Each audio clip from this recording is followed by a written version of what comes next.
Hi friends, welcome to our channel. Karthika Deepam serial next ఎపిసోడ్లో ఏం జరగబోతోందో ఈ వీడియోలో చూసి తెలుసుకుందాం. జ్యోత్స్నని అనుమానించిన కార్తీక్ అసలేం జరిగింది అని తెలుసుకోవడానికి ఈ వీడియోని స్కిప్ చేయకుండా ఎండ్ వరకు చూసేయండి. శౌర్య నిద్రపోయిన తరువాత కార్తీక్ దీపాలు ఇద్దరు మాట్లాడుకుంటూ ఉంటారు. అలా కార్తీక్, ఈ మధ్య నువ్వు నాకు ఏ విషయం గురించి చెప్పడం లేదు దీప, అన్నీ నా దగ్గర దాస్తున్నావు అని అంటాడు. అప్పుడు దీప, నేనేం దాచాను కార్తీక్ బాబు, మీకు అన్నీ చెప్తున్నాను కదా అని అంటుంది. అప్పుడు కార్తీక్, లేదు దీప, నువ్వు అన్ని నిజాలు నా దగ్గర దాస్తున్నావు అని అంటాడు.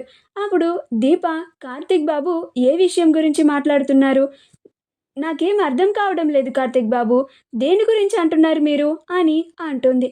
అప్పుడు కార్తీక్, గౌతమ్ ఇంటికి వచ్చి మీ అందరికీ వార్నింగ్ ఇచ్చిన సంగతి నాకెందుకు చెప్పలేదు దీప అని అంటాడు.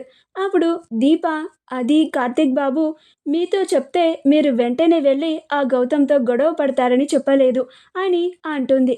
అప్పుడు కార్తీక్, నువ్వు ఆ నిజం తెలిసిన తర్వాతే కదా చాలా ఆవేశంగా జ్యోత్స్నని కలవడానికి ఆ ఇంటికి వెళ్ళావు, అక్కడికి వెళ్ళడం వల్లే కదా నువ్వు ఈ కేసులో ఇరుక్కోవడం ఇదంతా జరిగింది.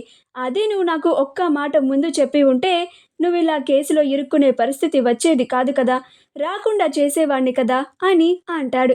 అప్పుడు దీప, దానికి దీనికి ఏం సంబంధం ఉంది కార్తీక్ బాబు అని అంటుంది. అప్పుడు కార్తీక్, లేదు దీప, అక్కడ ఆ సంఘటన జరిగినప్పుడు మరో వ్యక్తి ఎవరో ఉన్నారు, నువ్వు వెళ్తున్న సంగతి వాళ్ళకి ముందే తెలిసి ఉండాలి, లేకపోతే ఇలా జరిగి ఉండేది కాదు. ఇది ఎవరో మనెవ్వరికీ తెలియకుండా చేసిన పని. నువ్వు వెళ్ళిన సంగతి ఎవరికన్నా చెప్పావా అని అంటాడు. అప్పుడు దీప, జ్యోత్స్నకి చెప్పాను బాబు అని అంటుంది.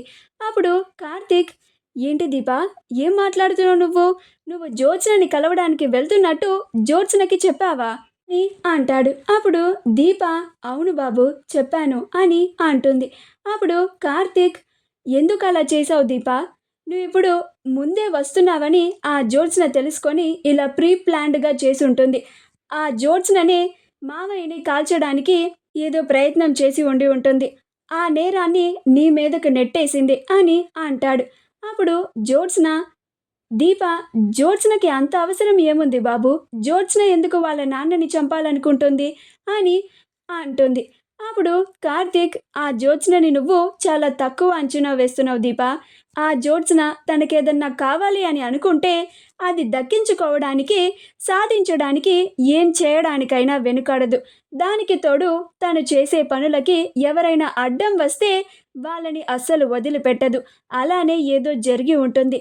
జ్యోత్స్న చేసిన పనుల్లో ఏదో ఒకటి మావయ్యకి తెలిసి ఉంటుంది, అందుకే ఇలా చేసి ఉంటుంది.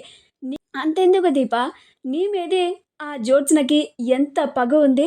నువ్వు నన్ను పెళ్లి చేసుకున్నావని ఆ జ్యోత్స్న ఇప్పటికీ మనల్ని ఎన్ని కష్టాలు పెడుతుందో మనం అనుభవిస్తూనే ఉన్నాము. అందుకనే ఇదంతా ఆ జ్యోత్స్న పనే అయి ఉంటుంది అని అనుకుంటున్నాను అని అంటాడు. అప్పుడు దీప, ఎంత కోపమున్నా, ఎన్ని పగలున్నా కానీ కన్న తండ్రిని చంపడానికి కూడా ఇలాంటి పని చేస్తుందని నేను అనుకోవడం లేదు కార్తీక్ బాబు అని అంటుంది. అప్పుడు కార్తీక్, లేదు దీప, ఆ జ్యోత్స్నే చేసి ఉంటుంది, దీనంతటికి కర్త కర్మ క్రియ అంతా జ్యోత్స్ననే అయ్యి ఉంటుంది అని అంటాడు. అప్పుడు దీప, నిజంగానే జ్యోత్స్న చేసి ఉంటుందా అని ఆలోచిస్తూ ఉంటుంది. అలా కార్తీక్, జ్యోత్స్న ఎందుకని ఇలా చేసింది అని అనుకుంటూ ఉంటాడు. మా వీడియో కనుక మీకు నచ్చినట్లయితే లైక్ చేయండి, షేర్ చేయండి, మా ఛానల్ని సబ్స్క్రైబ్ చేసుకోండి, పక్కనే ఉన్న బెల్ ఐకాన్ని క్లిక్ చేయడం మాత్రం మర్చిపోకండి.